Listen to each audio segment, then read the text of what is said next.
Okay, in this tutorial we'll be showing you how to rig a Link model from the Legend of Zelda series, in particular Wind Waker, as exampled here.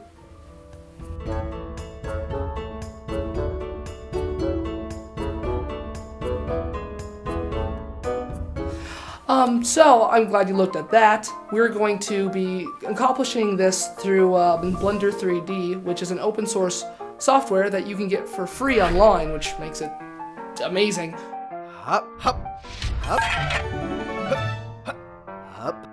I'm not going to go over the details of Blender and the basics. If you need the basics, you can get that in the link below.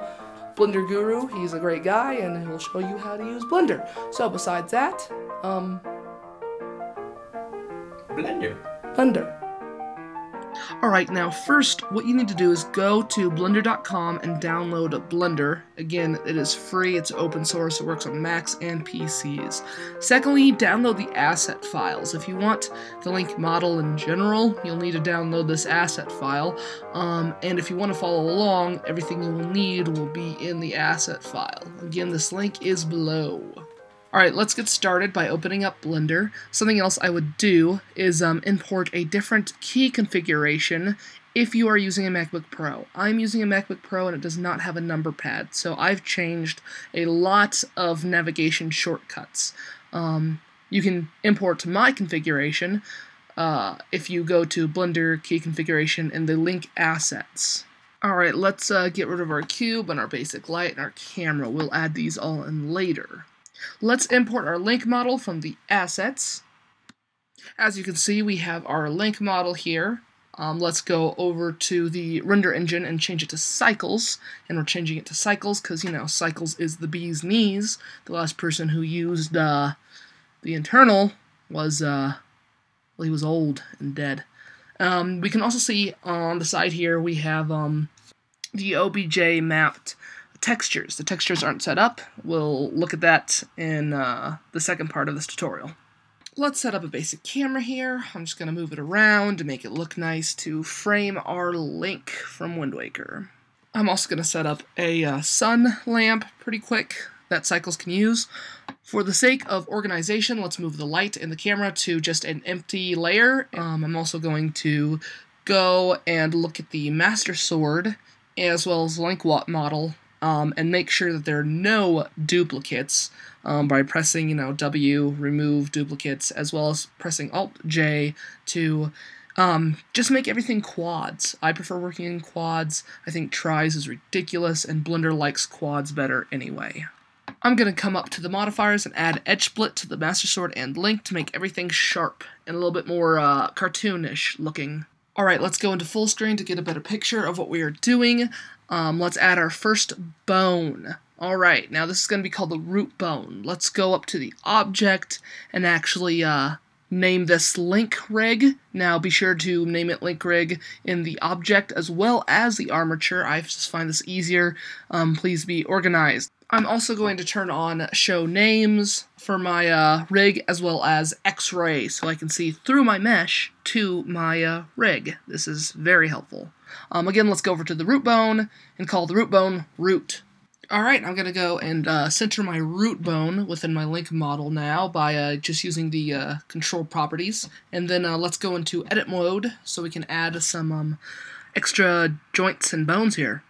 Alright, so to create another bone, select a joint and then press E to extrude it, and then with the G button, you can grab it and move it wherever you want to, in side view, front view, etc.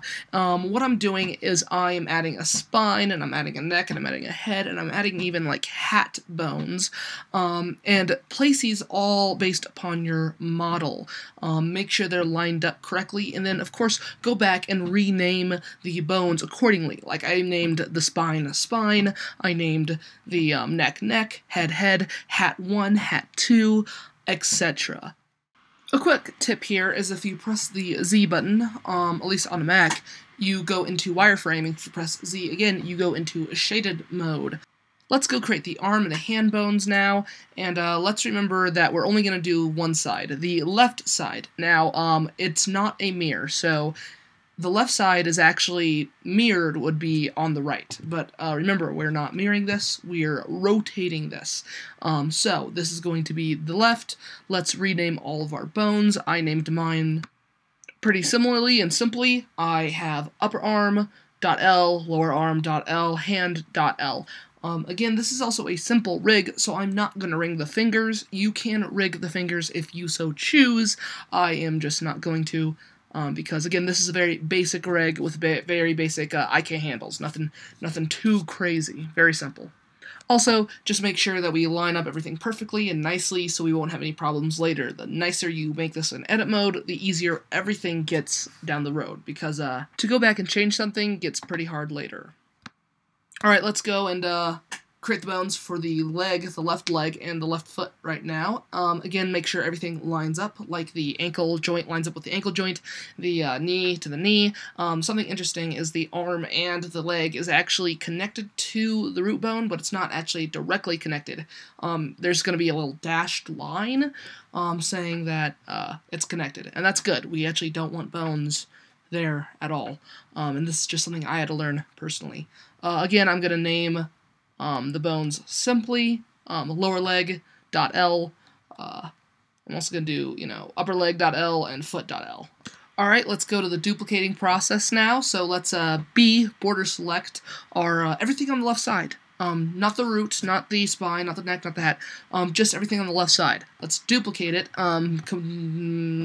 Shift-D, and then let's move it over to where, his other side is, and then go to select and click mirror X global. And this will actually flip the bone, and then align it again. Something I forgot to do, unfortunately, when I was doing this is I actually put a -L or _L.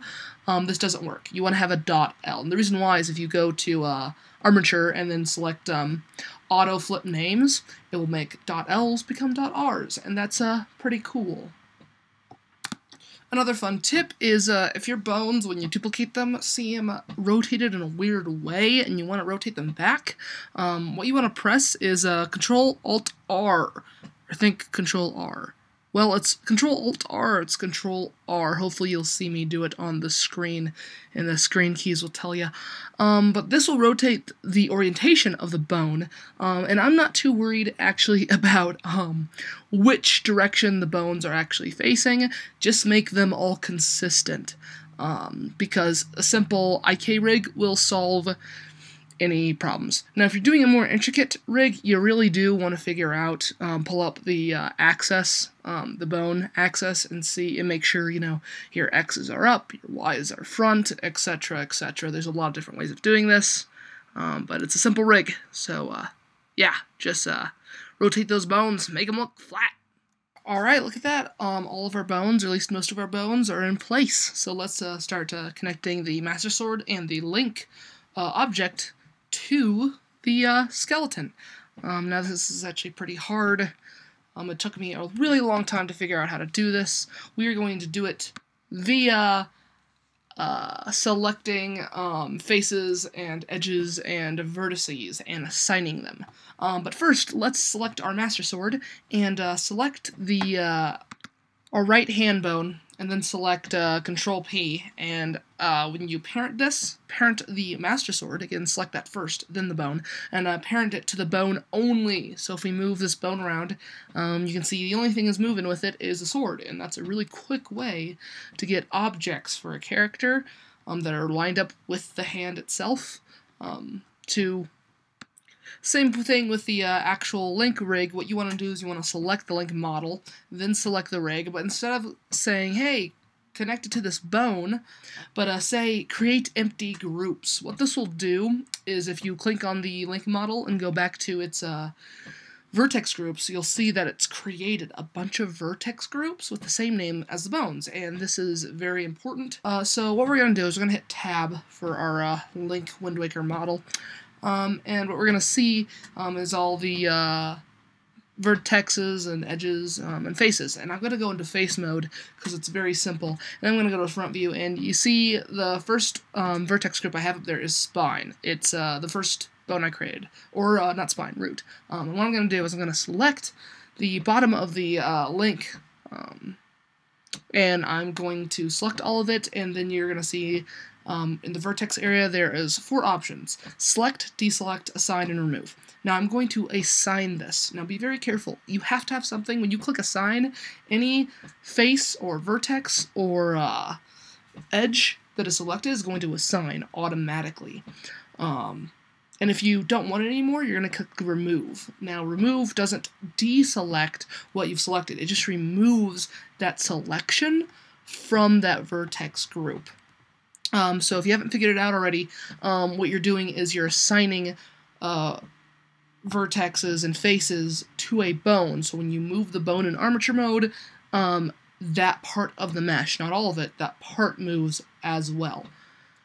Alright, let's go through one by one and select parts of the link mesh to the bone. So we've already done the root, so let's just move up the same way we created the bone skeleton structure. So I'm going to select the top part of link and exclude parts I don't want, like the neck and the arm. And what's really clever about this whole system is that I can select a really big part of this mesh, and if I want to make sure that I'm not selecting anything that has already been assigned to a different bone, I'm just going to go to my previous bone, like the root bone, and click deselect, and it doesn't assign or remove anything. It just deselects from the selection you previously made. So I can deselect it and be like, oh, sweet, so this next part will be my spine, and I'll do this with everything else in this mesh too. Also, this doesn't go over weight painting. Weight painting is very, very helpful. I actually prefer this method more. Call me crazy, but I feel like this is, for simple rigs, a lot easier to skin. Now, if you have a intricate human model and you need some bones to stretch some parts of the mesh at different values, like arms and legs and that kind of thing, by all means, please go into weight paint and do it in weight paint, because it's powerful. Alright, as you can see, I am changing my view a lot and selecting things and assigning them and reassigning them. I actually did make some mistakes, and you will make mistakes every time you do this until you get really good. I can now skin a simple model like this in maybe 2 hours, and that's not really bad for creating a rig and skinning it, at least for something simple. Now, some tips on selecting: use B for border select, use C for a little paintbrush selection thing. Use your Z command all the time. The reason why is because I like pressing Z so I can select through my faces to other faces and vertices and edges. I don't like using the see-through option on shade because it's actually more confusing in my mind. I like turning shade on when I know I only want to select the vertices or faces or edges that I can see. Another thing you can do is select parts of the mesh. Now, to select parts, you want to press L. L selects parts that are not connected, like vertices and faces that are not actually directly connected with other vertices and faces. And in models, this happens all the time. To clean up models, you have a good awareness of this in modeling, is that not everything in this mesh is going to be connected. Some of the things are going to be unconnected, and this is a method that should be avoided if you want to do anything like breakable physics, like having a model explode. You want to avoid having separate objects within one object. But it's very helpful if you're modeling. You can click L and select like a hand, for instance. I selected all the hands because they're not directly connected to the model by pressing L. If you don't want something, like I made a bounding box and I accidentally selected my hand, pressed Shift L. Shift L will deselect objects just like L will select separate objects within your object. It appears that we are done skinning, but let's check. Let's select our armature, go into pose mode, and move it around to see if it's connected. And you can see that I actually made a mistake, and the sheath links sheath is not connected to his body. Now, the sheath is higher on his body, so it should be connected to the spine. So what I'm going to I'm going to go back in, hit Tab, deselect everything, select the spine, then L, select the separate object that is the sheath, and then click Assign again, deselect, select, to make sure that it did take that new assignment. And as you can see, now everything moves correctly. And again, like, it can be pretty hard going back and assigning things. I've just done it so much, I don't need to worry about making a mistake. I'm going to go to my armature tab, and I'm going to change my armature look to B-bone. And the reason why is I like B-bone. There's a couple other different options here. The reason I like B-bone is because I can actually change directly how the bone is, it looks, how big the bone in my view mode is. To do this, what you want to do is press Control-Alt-S, either in pose mode or edit mode, and it's going to, if you drag up and down with your mouse, it changes the bone size. So what I like to do is make my root bone, keep it the same, make the spine smaller, make the neck smaller, make the head smaller, make the hat about the same size, and do the same thing. So you get this feeling of depreciation as you go into farther and farther away from the root bone. Now what we're going to do is we're going to look at the hat, and we're going to add a hat control along with our first IK. The reason why we're going to do this is so we can control the hat better. I only put 2 bones for the hat. So let's tab back into the armature so I can add my control bone, and I will call this hat control or hat IK. But again, just be organized about how you call these. And the reason why is because if I select the bones themselves for the hat, not any control bones, the hat bones, the one that's the bones that are actually skinned, you can go down to the bone options and bump up the segments. And what this will do is almost like split the bones in half, and whenever you bend them, they all kind of bend in this nice organic way. And it's another reason I chose to use the B bone, because you can actually see it in pose mode. You can physically see the segments that it creates. Alright, finally for the last of the rigging, let's create our IK handles. Now, how to explain an IK. What an IK does, essentially, is that you select one bone, and whenever you grab it, at least in Blender, whenever you grab it and move it, instead of it being ungrabbable and unmovable, because bones are usually connected, you can't grab something at the end of a skeleton. But if you add an IK to it and you grab it, what ends up happening is the entire mesh from the root, or entire bones from the root, will move, almost like this organic kind of effect, like the spring effect, like there's a magical line that connects them, and whenever you add an IK, there is an orange line.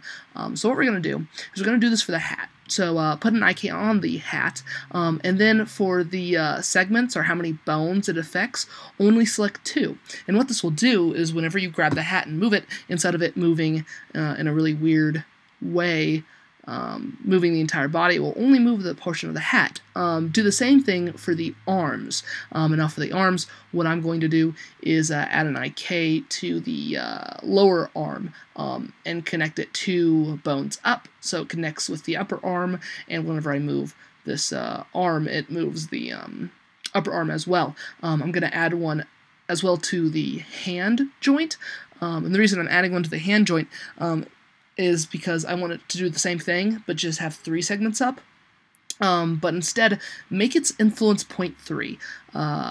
Something that helps me when I'm animating is having an extra control for the hand and the upper arm, because they do slightly different things, but I want the upper arm to be used, its IK to be used first as a main IK, and then the hand IK being used for tweaking. I'm going to do this on both of the arms.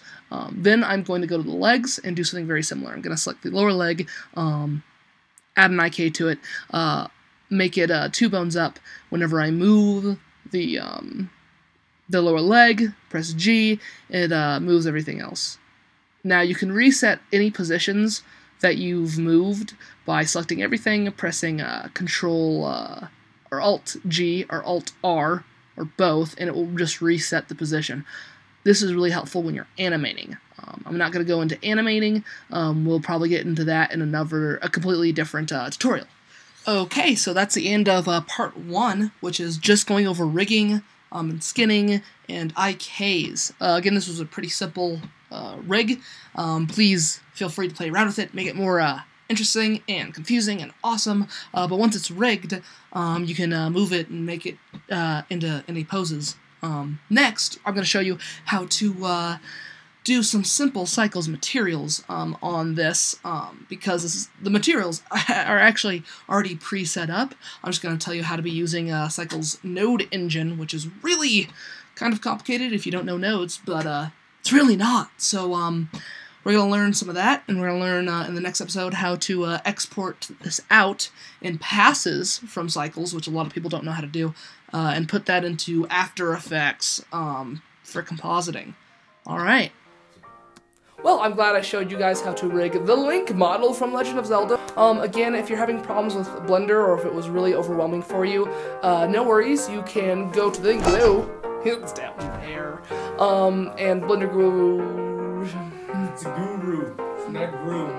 Blender Guru! Yeah. Blender Guru will show you how to do the basics of Blender, so that should be good. Please, we would love to see what you guys create.